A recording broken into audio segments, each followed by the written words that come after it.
Ok, continuando, entonces tenemos que básicamente la ecuación de Arrhenius, la cual se formuló como una ley, indica que la derivada del logaritmo neperiano de la constante de velocidad respecto a la derivada de la temperatura es igual a la energía con este superíndice en este caso, dividido entre R por T cuadrado. Esta ecuación como tal se denomina la ecuación de Arrhenius, una ecuación muy importante en cinética y quizás termina siendo una de las más importantes de la fisicoquímica en general.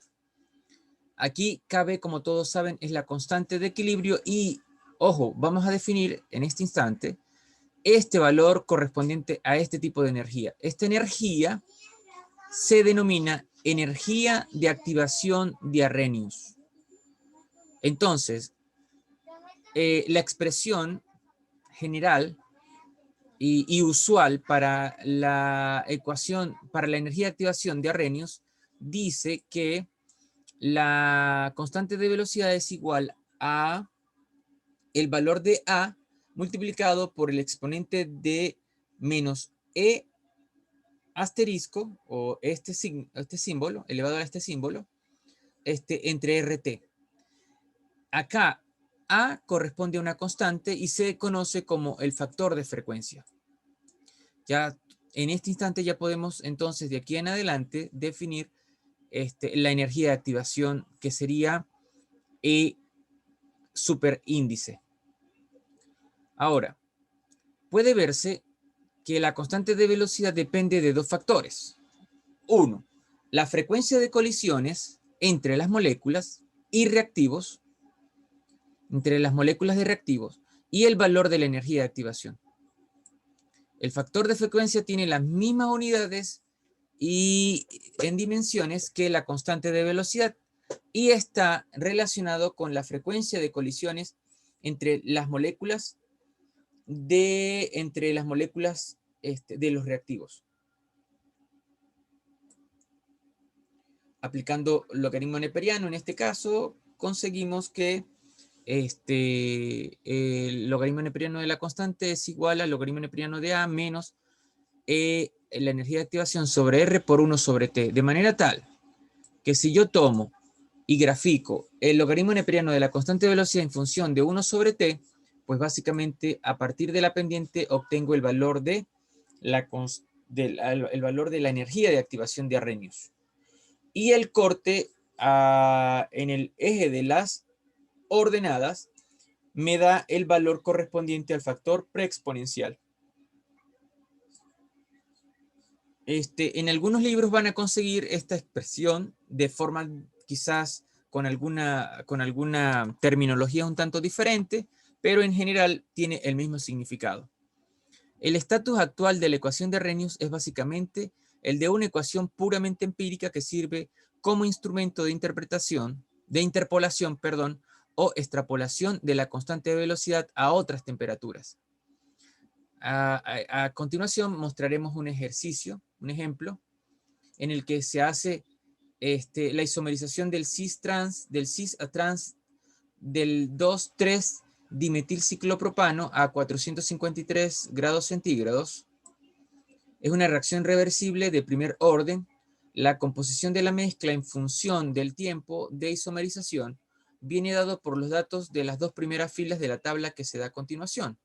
Calcúlese la constante de equilibrio y las constantes de velocidad en ambos sentidos. Y aquí están los valores.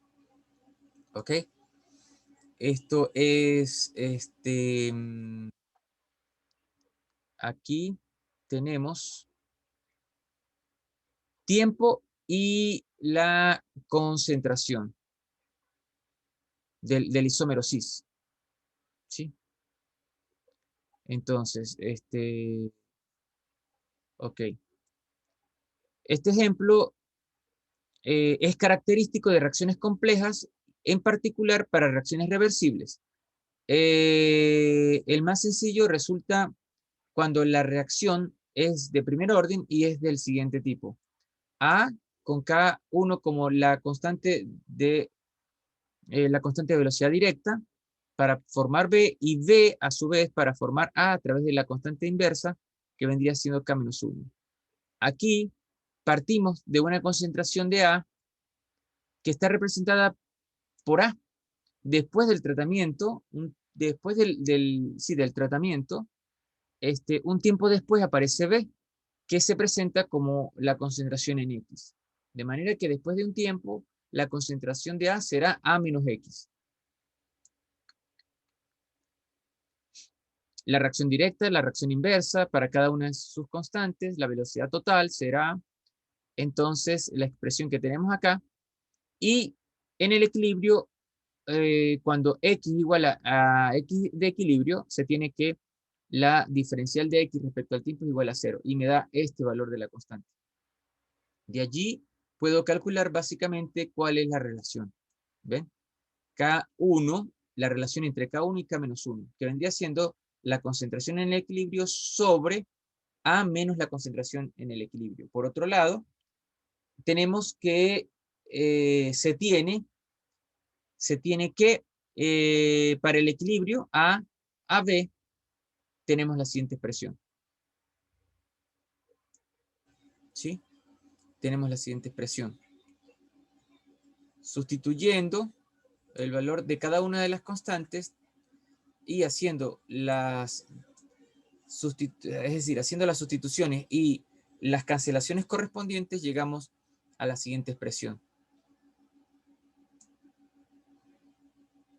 Lo pueden, por favor, lo pueden realizar. Está aquí ya resuelto, básicamente. Y el valor es decir, la expresión para el valor de K1, por ejemplo, tendría esta expresión. ¿Sí? Y la cual se puede reescribir de forma distinta para luego llevar a cabo el cálculo, es decir, la determinación. Aquí tienen los valores de XE menos X y aquí tienen el valor de XE sobre XE menos X. ¿Ok? A partir de los datos que se nos dieron inicialmente. Ya obtenidos los datos, se puede entonces, y eso se introduce en la ecuación hallada, entonces se puede construir el gráfico de XE sobre XE menos X en función del tiempo. Y eso nos da esta ecuación. ¿Ok? Bien. Esto es el comportamiento básicamente de cómo se comporta la concentración en función del tiempo. Ahora, para efectos de lo que sería la ecuación lineal, pues tendríamos justamente el logaritmo, tendríamos que tomar el logaritmo en base 10 de esos números, de cada uno de esos números, y tendríamos este valor.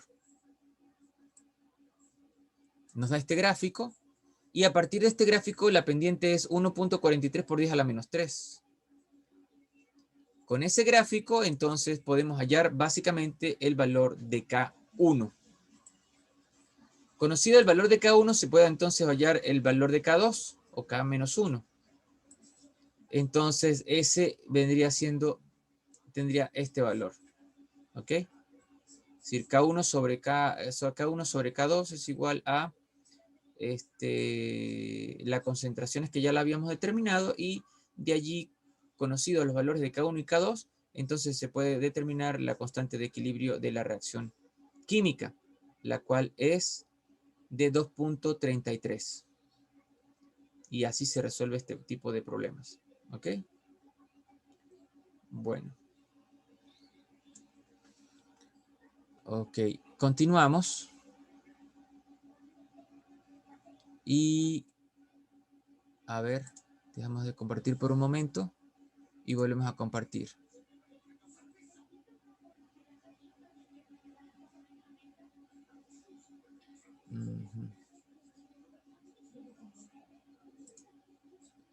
Vendría esta. Ok. Ok. Otro tópico sumamente importante dentro de la cinética química corresponde a los mecanismos de reacción. Entonces, es conveniente escribir una reacción química por medio de su ecuación estequiométrica. Sin embargo, no se puede suponer que la ecuación estequiométrica represente necesariamente el mecanismo del proceso molecular entre los reactivos. ¿Qué quiero decir con esto? Que el hecho de que yo tenga una reacción química, esta no es directamente proporcional a una reacción fundamental o a una reacción elemental, que sería una condición imprescindible para una condición prescindible, perdón, es decir, es muy preciso que eh, que la reacción sea, constituya una reacción elemental, es decir, que no haya reacciones dentro de esa reacción, como pasa en muchas reacciones químicas, y por eso es que justamente se establecen lo que son los mecanismos de reacción. Los mecanismos de reacción están basados en reacciones que se dan a lo interno de la reacción global y que permiten establecer cuáles podrían ser los diferentes productos y a su vez reactantes que se generan y se consumen durante el curso de una reacción global. ¿Ok? Entonces, por ejemplo, fíjense, aquí tenemos nitrógeno más hidrógeno para formar amoníaco, tenemos permanganato de potasio más cloruro de hidrógeno para formar estos compuestos correspondientes, y tenemos el óxido de dinitrógeno para formar nitrógeno más oxígeno. Resulta que esta reacción como tal no ocurre en un solo paso. Esta reacción ocurre en dos pasos. ¿Ven? Entonces, la suma algebraica de todas las reacciones elementales eventualmente dan paso a lo que sería la reacción global.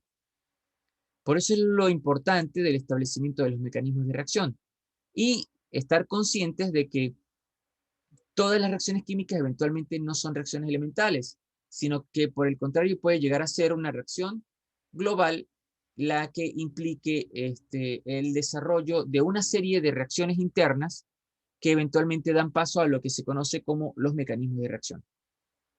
Los resultados cinéticos sugieren que el acetaldehído se descompone en un radical metilo y en un radical formilo, en vez de ser directamente hacia una molécula como el metano y otra DCO.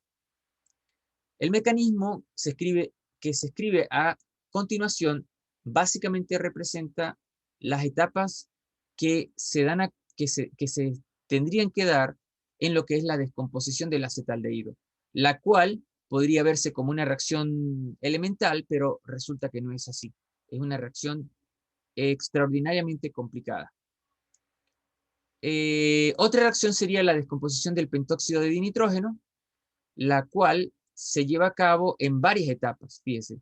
En este caso, por ejemplo, para el acetaldehídos hay 1, 2, 3, 4 reacciones, que esto en sí correspondería al mecanismo de reacción. Para la descomposición del pentóxido de nitrógeno tendríamos 1, 2, 3 reacciones.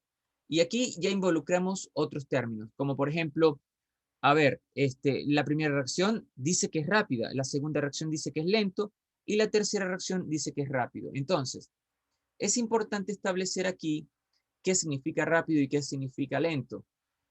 Rápido quiere decir que dentro del tiempo normal en la que ocurren las reacciones, ese paso se lleva a cabo en un tiempo relativamente corto. Y mientras que si hablamos de una reacción lenta, esta pues toma mucho tiempo para llevarse a cabo en realidad durante el curso de la reacción. Y esta reacción pues básicamente correspondería a la reacción que limitaría la velocidad de la reacción global, por ejemplo. ¿Ok? Entonces, en esos términos, sería como si nosotros fuéramos por una autopista que solamente tuviera un canal y delante de nosotros, por ejemplo, fuese un señor en una carreta, ¿sí?, tirada a caballo, y nosotros fuéramos en un vehículo normal y corriente de combustión interna. Evidentemente, si nosotros dos correspondemos a reacciones que eventualmente se suman para dar una reacción global, la reacción que limitaría la velocidad total o la velocidad global vendría siendo la velocidad con que se mueve la carreta con el caballo. ¿Ok? Eso es más o menos de forma, más o menos para que tengan una idea de lo que corresponde a lo que serían los pasos lentos y los pasos rápidos dentro de un mecanismo de reacción. Es muy importante establecer cuáles de ellos eventualmente son los que limitan el tiempo o la velocidad de la reacción global en sí. Los datos y estudios cinéticos demostraron que el paso 2 es el paso lento, así la velocidad global depende de la velocidad de este paso. El paso lento también se denomina paso determinante de la velocidad de reacción. Otro término importante dentro de lo que corresponde a los mecanismos de reacción es, por ejemplo, tener claro qué es el orden de reacción y qué es la molecularidad. En este caso, la molecularidad termina siendo, en una reacción química se define como el número de moléculas de reactivos que intervienen en una reacción simple, consistente en un paso sencillo elemental. La mayoría de las reacciones elementales tienen una molecularidad de 1 o 2, aunque algunas veces existen casos en las que intervienen 3 moléculas, es decir, colisionan simultáneamente 3 moléculas, entonces esta tendría una molecularidad de 3. Y en casos muy raros, en disoluciones, por ejemplo, la molecularidad puede llegar a ser de 4, es decir, que coincidan 4 moléculas.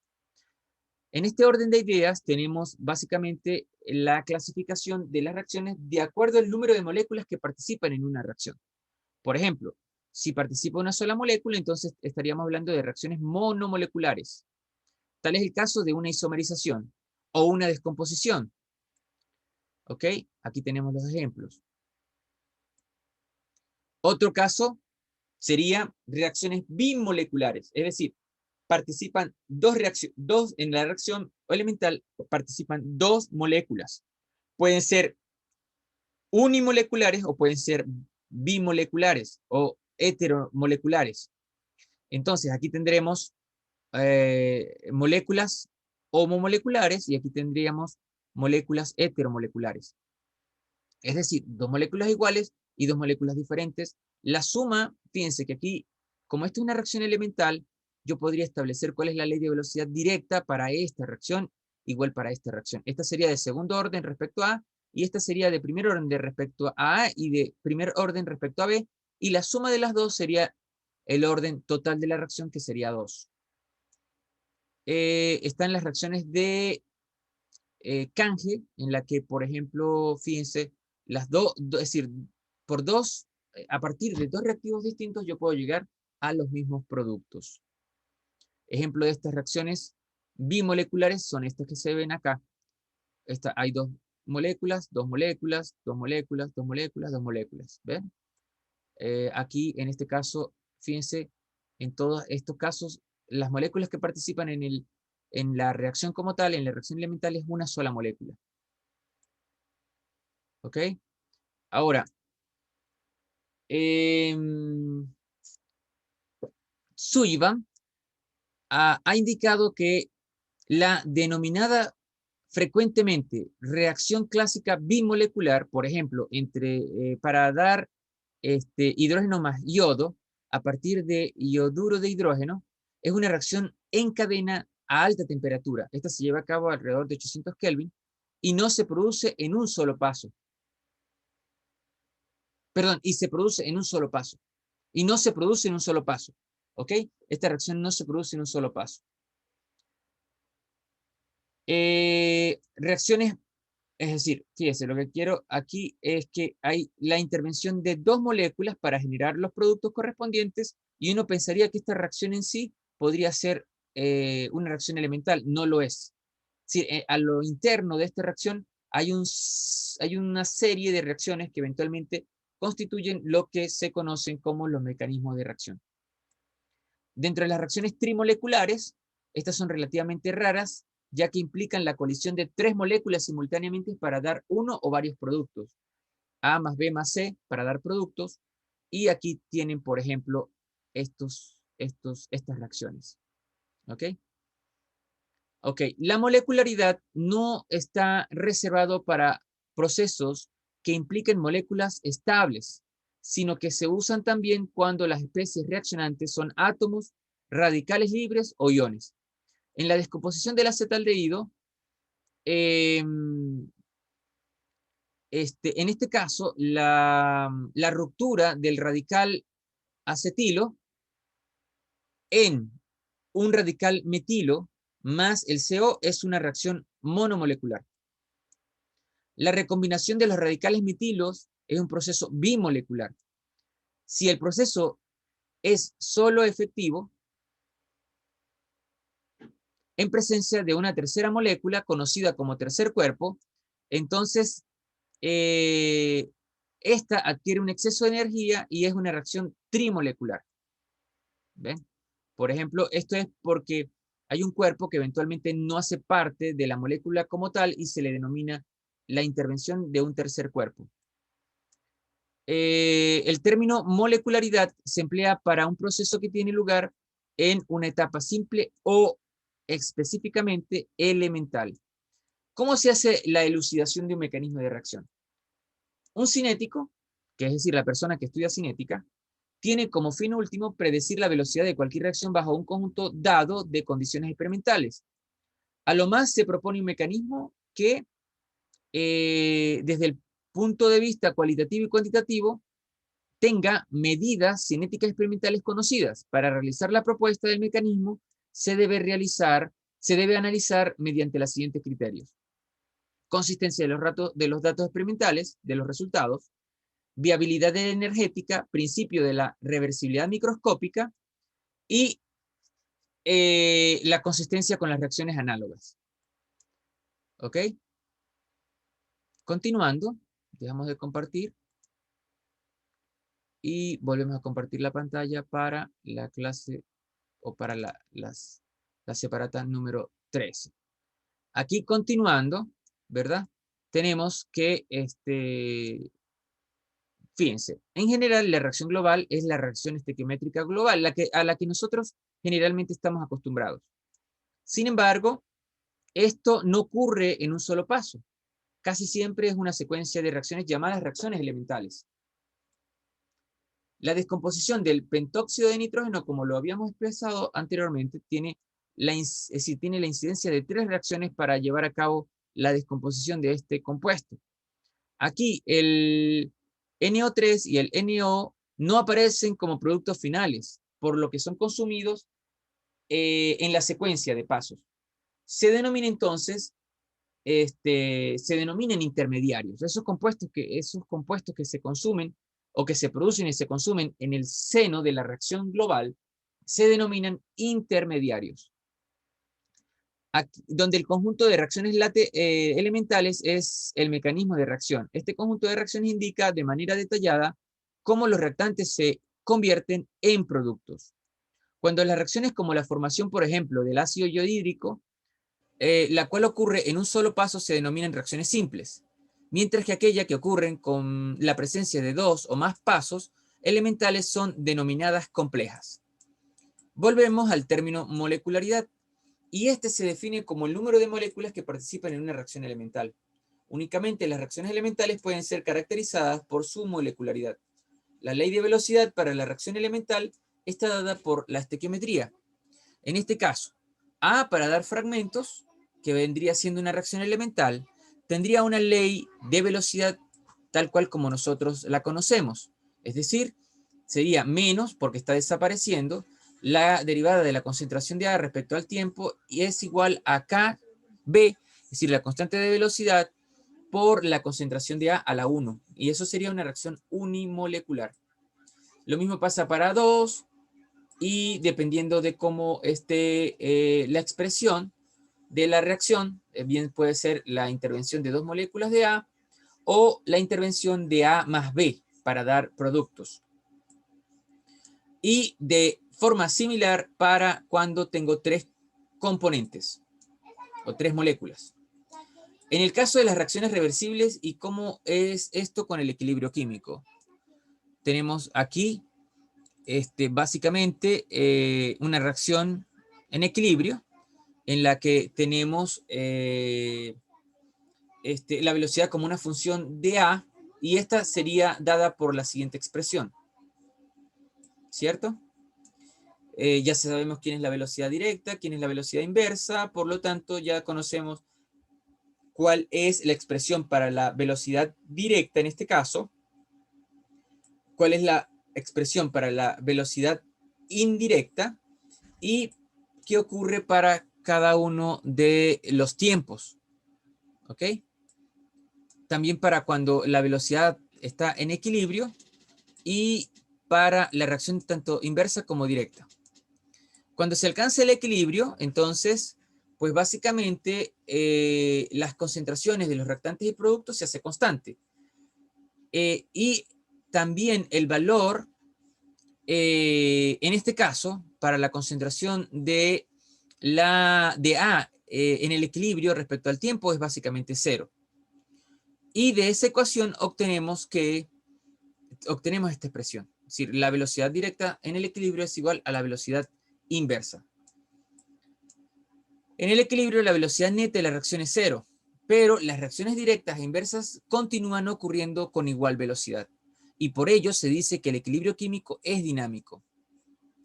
Y aquí viene la explicación de eso, de por qué en realidad estamos en equilibrio, pero en realidad dentro del sistema químico las reacciones continúan de alguna manera, es decir, se continúa produciendo y consumiendo a su vez los reactantes y productos respectivamente.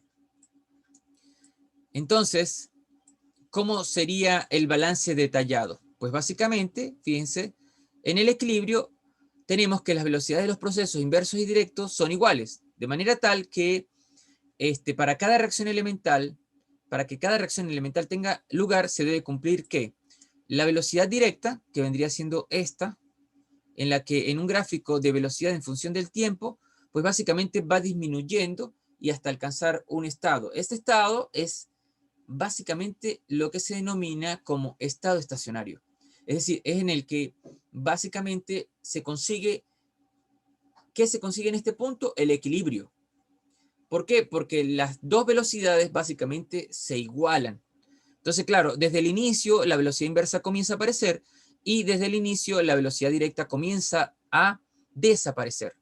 Llega un punto en el que a un tiempo determinado esas velocidades se igualan y ha alcanzado entonces el equilibrio, lo que sería básicamente el llegar a lo que se conoce como el estado estacionario.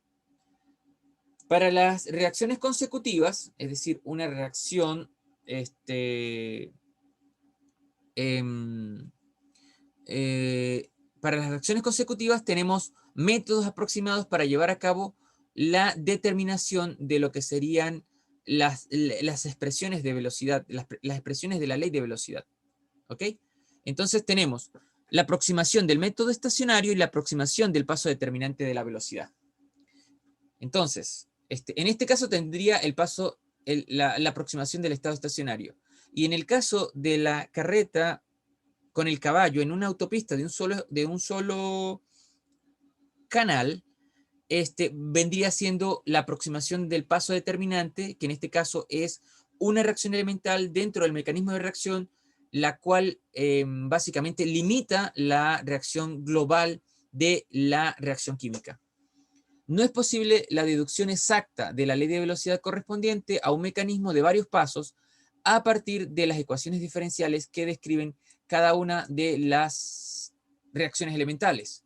Por lo tanto, se busca una estrategia que permita llevar a cabo esta determinación. Entonces, tenemos el paso determinante de la velocidad, la cual debe suponer un mecanismo de reacción que incluya una o más reacciones reversibles cercanas al estado de equilibrio, las cuales son seguidas por un paso relativamente lento, y este es el paso determinante de la reacción, el paso determinante de la velocidad.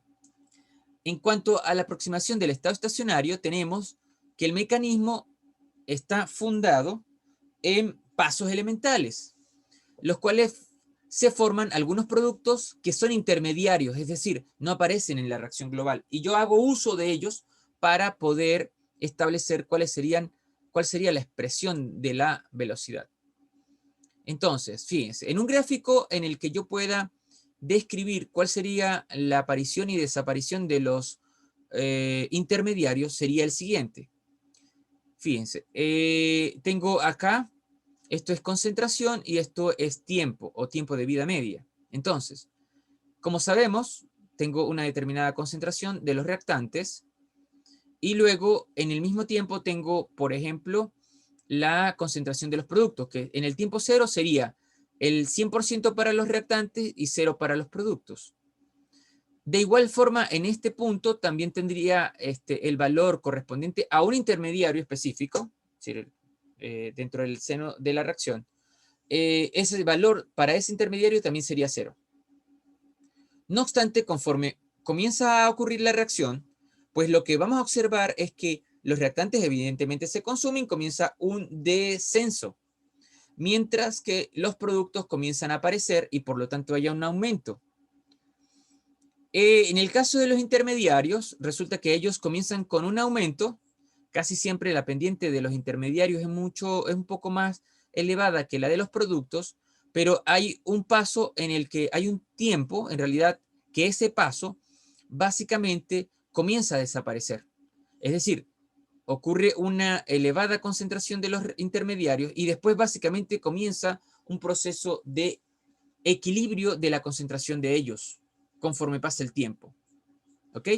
Ese primer proceso, ese primer periodo del proceso, se denomina periodo de inducción. Aquí, evidentemente, la cantidad del intermediario es muy alta, es decir, se eleva rápidamente. ¿Ok? Entonces, en general, la derivada de la concentración de los intermediarios respecto al tiempo, pues es mucho menor, en general, es mucho menor que la derivada de la concentración de los productos respecto al tiempo. Y lo mismo pasa con respecto a los reactantes. En general, la derivada de la concentración de los intermediarios respecto al tiempo es mucho menor que la de los reactantes con respecto, es decir, de la derivada de la concentración de los reactantes respecto al tiempo.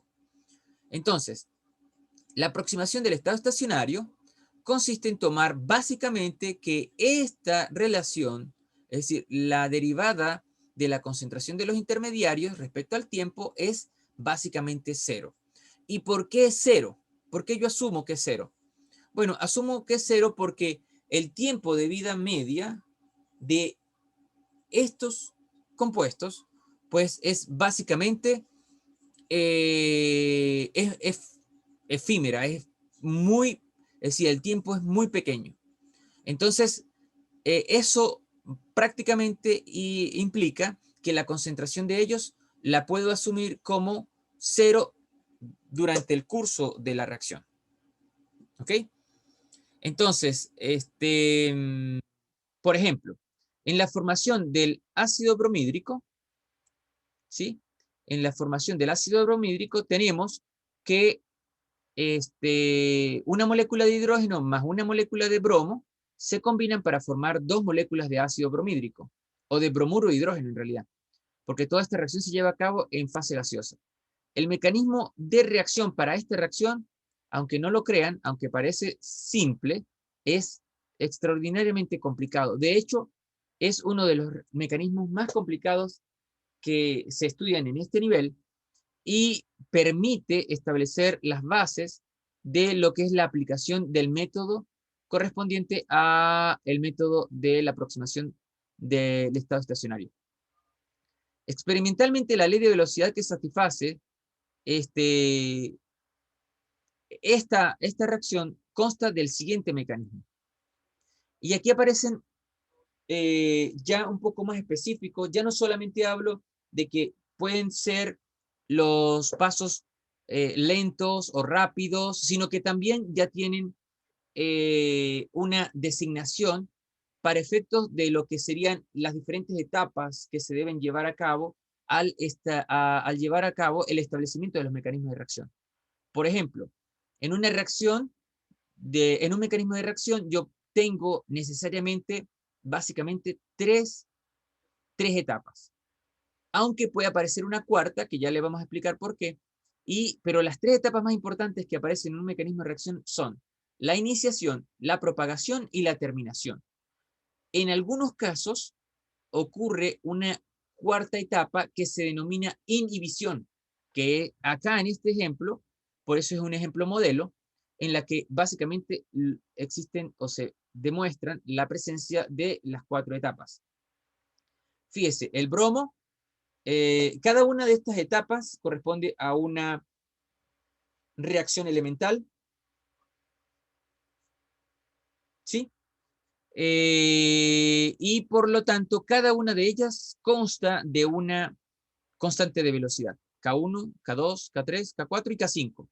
Por lo tanto, tengo 5 reacciones con 5 constantes y cada una de ellas suma para lo que sería la reacción global. ¿Ok? Entonces, fíjense, aquí no está expresado, pero esta reacción va vía radicales libres, es decir, el bromo se rompe homolíticamente para formar dos átomos o dos radicales bromo. Luego ese radical reacciona con una molécula de hidrógeno para dar una molécula de ácido de bromuro de hidrógeno más un radical hidrógeno. Luego ese radical hidrógeno reacciona con una molécula de bromo para dar otra molécula de bromuro de hidrógeno más un radical bromo. El radical hidrógeno reacciona con una molécula de bromuro de hidrógeno para generar hidrógeno más el radical bromo. Y fíjense que aquí hay un consumo del producto que generalmente yo esperaría que no, pero sí, hay un consumo de el HBr. Y por último, una en la que básicamente hay una terminación, y es que el bromo, es decir, dos átomos de bromo en forma de radical reaccionan para formar el bromo molecular. El HBr se forma en 2 y 3, pero en la cuarta se consume. Entonces, matemáticamente se puede escribir de la siguiente manera. La velocidad vendría siendo, es decir, la aparición del ácido bromhídrico o del bromuro de hidrógeno, respecto al tiempo sería K2 por la concentración del bromo por la concentración de hidrógeno. ¿Ok? Fíjese. K2, K3, porque aquí se vuelve a producir, sería K3 por la concentración de el radical hidrógeno por la concentración de bromo, menos, a ver, ¿dónde se consume? Acá se consume, entonces signo menos, K4 por la concentración de hidrógeno por la concentración de bromo, y esta sería la ecuación correspondiente a la velocidad de aparición o de formación del bromuro de hidrógeno. Aquí las concentraciones evidentemente las concentraciones del radical hidrógeno y del radical bromo no son fáciles de medir y se denominan en este caso como intermediarios. ¿Ok? Paramos aquí y continuamos más adelante.